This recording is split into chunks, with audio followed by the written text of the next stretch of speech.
처음 한 번이 어려웠을 뿐 폭력을 인용하는 순간 더 위험한 상황이 오는 것은 자명한 일입니다. 때리는 사람이 잘못이지만 그 무지한 손길에 내 자신을 가만히 냅둔 제 자신도 잘못이었습니다.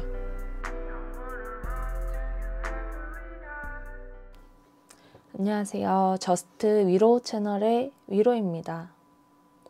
오늘은 저번 영상들을 통해 언급했던 가스라이팅의 발전 단계에서 온전히 악인에게 세뇌되어 지배당하며 일어났던 일들에 대해서 이야기해보려 합니다. 범죄 피해에 대한 언급을 할 수밖에 없기 때문에 그 부분에서 다소 불쾌한 기분이 드실 수도 있습니다. 그 부분 미리 양해 부탁드리면서 이야기 시작해 보겠습니다. 악인은 모든 부분에서 완벽하다시피 저를 통제하게 되자 정말 진정한 악마의 모습을 드러내기 시작했습니다. 물론 이미 악마의 모습이었지만 앞의 영상들에서 세뇌 과정을 간추려서 말했을 뿐 거의 1년여간의 시간을 두고 서서히 강도를 올려가며 온갖 불안감 조성 및 상황 조작을 하여 제 스스로 저를 믿지 못하는 지경까지 만들어 놓고 저의 모든 부분에 행동 통제를 하나씩 해나갔기에 저는 그 당시 악인에게 속고 있다는 생각을 하지를 못했습니다.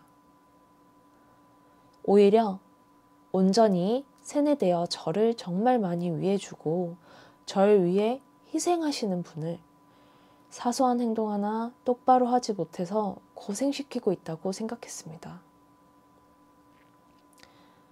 악인은 보통 단둘이 만나기보단 자신을 따르는 사람 2~3명을 데리고 다니길 좋아했습니다. 여기에는 이유가 있습니다. 자신 혼자 상대를 괴롭히기보단 자신의 편에 서서 같이 한 명을 괴롭혀줄 사람들이 있어야 그 괴롭힘과 세뇌가 효과적이었기 때문이죠.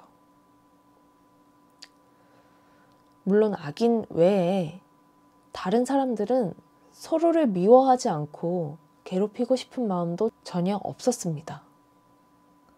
하지만 왕따를 당하기 싫어 어쩔 수 없이 동조하는 아이들처럼 악인의 말에 무조건 따르지 않으면 자신이 타겟이 될 것을 본능적으로 알았기에 불쾌한 마음을 애써 숨기며 악인의 행동에 동조할 수밖에 없는 악순환이 이어졌습니다.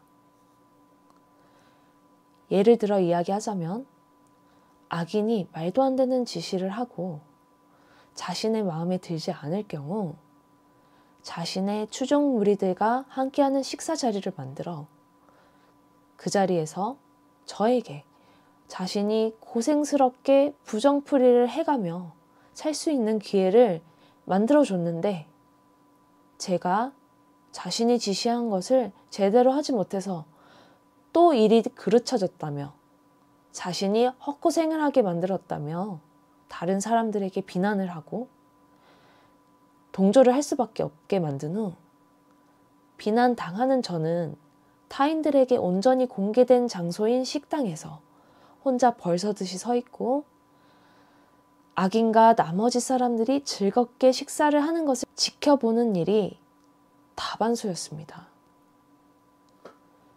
물론 나머지 사람들이 즐겁진 않고 악인 혼자 즐거워 보였지만 다들 그 즐거움에 맞춰줄 수밖에 없었습니다. 물론 제가 동조하는 사람의 입장이 된 적도 다반수였습니다. 그 기괴한 분위기에 체할 것 같았지만 그 순간에는 악인에게 당하고 있는 사람에게 어떠한 도움도 줄 수 없었고 너무한 거 아니냐며 악인에게 반발할 수도 없었습니다. 그 자리에 어느 누구도 그럴 수가 없었습니다. 그런 왕따놀이를 일삼던 어느 순간부터 아기는 한 단계 진화하여 손찌검을 하기 시작하였습니다. 처음은 물론 뺨을 한 대 때리는 정도의 가벼운 폭행이었습니다. 갑작스러운 폭행에 놀랄 새도 없이 아기는 자신이 너무 속상하고 너무 힘들다며 이렇게 나를 힘들게 할 거면 제발 좀 나에게서 떠나가라면서 가슴을 치며 답답해하는 모습을 보였습니다. 살짝 눈물까지 보여가며 실감나게 연기를 했고 추종 무리들이 오히려 폭행을 일삼는 자신을 안타깝게 여겨주고 자신의 폭행이 정당하다고 생각이 들게 만들었습니다. 악인이 저를 매일매일 쉬지도 못하게 불러댄 거였고 자신이 조작한 말도 안 되는 잘못의 이유로 때린 거면서 제가 자신에게 매달려서 자신을 힘들게 하는 것처럼 이야기하였습니다. 하지만 이미 세뇌된 저는 그런 악인의 모습을 보자 내가 또 오라버니를 힘들게 한 거였구나 라고 생각하였습니다. 저분도 누군가를 때리는 게 절대 기분이 좋지 않을 텐데 내가 저 사람이 폭행을 행사하게 할 정도로 답답한 짓을 했나 보구나 라고 바보 같은 생각을 하고 잘못한 적도 없고 오히려 내가 맞아놓고 무릎을 꿇고 악인에게 빌었습니다. 마음 아프게 해서 죄송합니다 라면서 말이죠. 한 번의 폭행이 그렇게 넘어가자 악인의 폭행은 점점 일상다반사가 되기 시작하였습니다. 예전에는 상황 조작과 불안감 조성을 하는 말로 자신의 지시를 따르게 했다면 한 번의 폭행을 쓴 후부터는 불안감 조성과 상황 조작에 폭력까지 추가되어 악인의 말도 안 되는 지시와 요구는 극악으로 치달았습니다. 뺨 한 대가 주먹질이 되고 발길질이 되고 나중에 흉기까지 등장하여 위협을 당한 적도 다수 생기기 시작하였습니다. 주로 겉으로 보이지 않는 부분을 폭행하였고 피가 나지 않게 때리려고 하였습니다. 상처가 나는 것에 매우 예민하게 반응하였습니다. 보이는 곳에 피나 상처가 나면 주변에 걸릴까봐 두려워했던 것 같습니다. 맞으면서도 단 한 번도 반항할 수 없었고 신고는 생각조차도 할 수 없었습니다. 항상 악인이 폭행을 하는 데엔 악인의 일방적인 주장이지만 악인이 때릴 수밖에 없는 이유가 존재했고 때리고 나서는 그래도 내 소중한 동생이니 용서를 해주겠다며 좋은 음식을 먹이고 다독이며 자신도 너무 속상했었다며 그래도 동생이니까 내가 다시 틀어진 일을 수습해 주겠다며 자신이 또 희생하여 저를 살려주는 식으로 말을 했으니까요. 악인이 주장했던 때리는 이유는 지금에 와서 보면 정말 사소했습니다. 표정이 이상하다며 말투가 마음에 들지 않는다며 또는 억지로 술을 마시게 해놓고 제가 몸을 제대로 못 가누었다고 정신력이 약하다고 정말 말도 안 되는 이유로 그로 인해 자신이 기분이 상했고 자신이 기분이 상하면 자신이 모시고 있는 신의 기분이 상한 거라면서 신이 이미 네가 실수를 많이 해서 너에 대한 감정이 안 좋은데 너 살려주느라 내가 고생해가며 부정풀이를 했는데 일이 또 다 틀어졌다며 어떻게 할 거냐고 때렸습니다.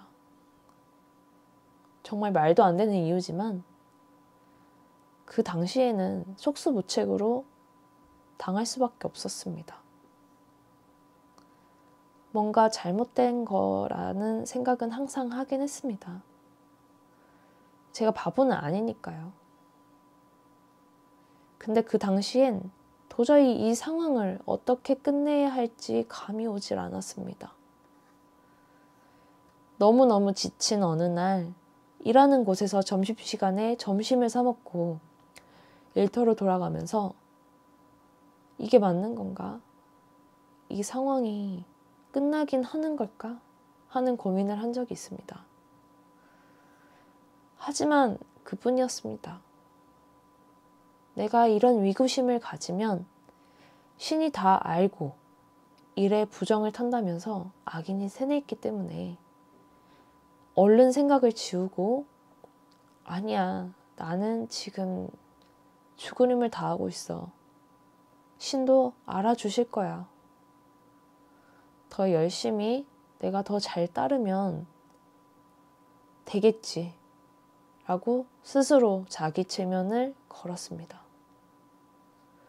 그냥 더 열심히, 철저히 악인이 시키는 대로 하면 되겠지. 라고 생각하는 게 전부였습니다. 아르바이트를 하다가도 3층 높이의 난간에서 박스 테이핑 작업을 한 적이 있는데 여기서 그냥 떨어지면 편해질까? 라는 위험한 생각을 하기도 했습니다. 이 상황을 벗어날 방법은 죽음밖에 없는 것처럼 생각되었습니다. 악인이 너무 무서웠습니다. 그때는 악인이 모신다는 신도 무서웠고 조폭 출신이라는 악인 자체도 무서웠습니다. 자신이 조폭 출신이라는 것을 강조하며 신의 벌 이외에도 보복을 할 수 있는 것에 대한 두려움을 항상 습관적으로 심었습니다. 조폭은 절대 당사자한테 보복하지 않고 그 사람의 주변에 보복한다는 식으로 말을 하면서 말이죠. 근데 참 역설적이게도 이 주변에 보복을 한다는 것에 대한 두려움은 저의 죽음을 막기도 했습니다. 내가 죽어버리면 나의 가족이 위험해질 것이 더 두려웠으니까요. 폭력은 중독성이 있는 건지 악인 역시도 처음엔 폭력을 쓰는 것에 조심스러움이 존재하는 듯 보였지만 어떠한 폭력에도 그저 묵묵히 당하기만 하자 점점 강도가 세지고 주변 시선을 신경 안 쓰기 시작했습니다. 나중에 폭력을 쓸 때 대놓고 즐거워하진 않았지만 악인의 눈빛에는 즐거움까지 보이기 시작했습니다. 그 외에도 잠을 못 자게 하는 잠고문을 하거나 기절할 때까지 술을 억지로 마시게 하는 술고문을 하거나 저급한 성적 수치심을 느끼는 말과 자신에게 특정 스킨십을 하라고 시키거나 저의 특정 신체 부위를 놀리듯이 만지는 성추행과 같은 괴롭힘은 항상 있었습니다. 물론 이 괴롭힘에도 다 이유를 붙여서 실행했지만 그냥 괴롭히는 거란 걸 알면서도 견디는 방법밖에 없었습니다. 하지만 보통은 끝까지 견디지 못했고 이어지는 것은 신체적 폭행이었습니다. 일주일의 거의 대부분을 잠도 제대로 잘 시간 없이 일을 하고 불려가서는 괴롭힘과 폭행을 당하자 정상적인 사고를 하지 못하고 악인의 손짓, 말 한마디, 심지어 통화기 너머의 목소리만 들어도 몸이 벌벌 떨리는 수준이 되었습니다. 처음 한 번이 어려웠을 뿐 폭력을 인용하는 순간 더 위험한 상황이 오는 것은 자명한 일입니다. 때리는 사람이 잘못이지만 그 무지한 손길에 내 자신을 가만히 냅둔 제 자신도 잘못이었습니다. 혹시라도 이 영상을 보시는 분들 중에 비슷한 경우에 처해 계신 분이 있다면 꼭 말씀드리고 싶습니다. 아무리 세뇌가 되고 모든 걸 통제당하고 있는 상태시더라도 폭력이라는 것이 시작되는 시점에서는 무조건 잘못된 것을 인지하시길 바랍니다. 뺨따기 한 대 정도는 내가 잘못했으니 감수해도 돼 라고 생각하지 마세요. 나의 부모님조차도 날 때리는 건 잘못된 거라는 거 다들 상식적으로 알고 있으니까요. 강도가 세지 않든 내가 크게 다치지 않았든 나에게 무지한 손길을 단 한 번이라도 휘두르는 자가 있다면 무조건 반발하셔야 하고 경찰의 도움을 받으셔야 합니다. 한 번을 허용하면 끝없는 폭력의 굴레에 던져지게 됩니다. 나를 지켜줄 사람은 나 자신입니다. 그 어떤 이유로든 폭력을 휘두르는 것이 인용될 타당한 근거는 절대 없습니다.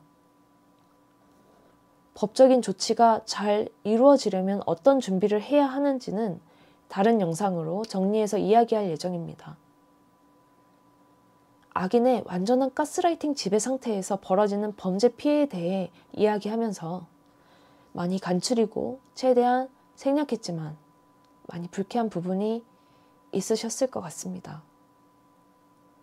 악인에게 온전히 지배당할 때 일어나는 범죄 피해를 당하게 돼가는 상황과 당하고 있는 자의 심리 상태에 대해 좀 더 자세히 이야기해보고 싶었습니다.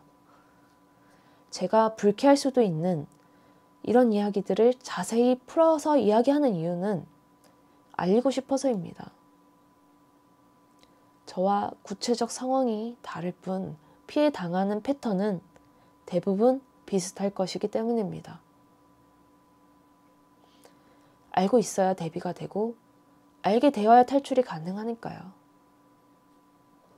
다음번에는 금전적 피해를 당하는 패턴을 구체적으로 이야기해보려 합니다. 긴 영상 시청해 주셔서 정말 감사합니다.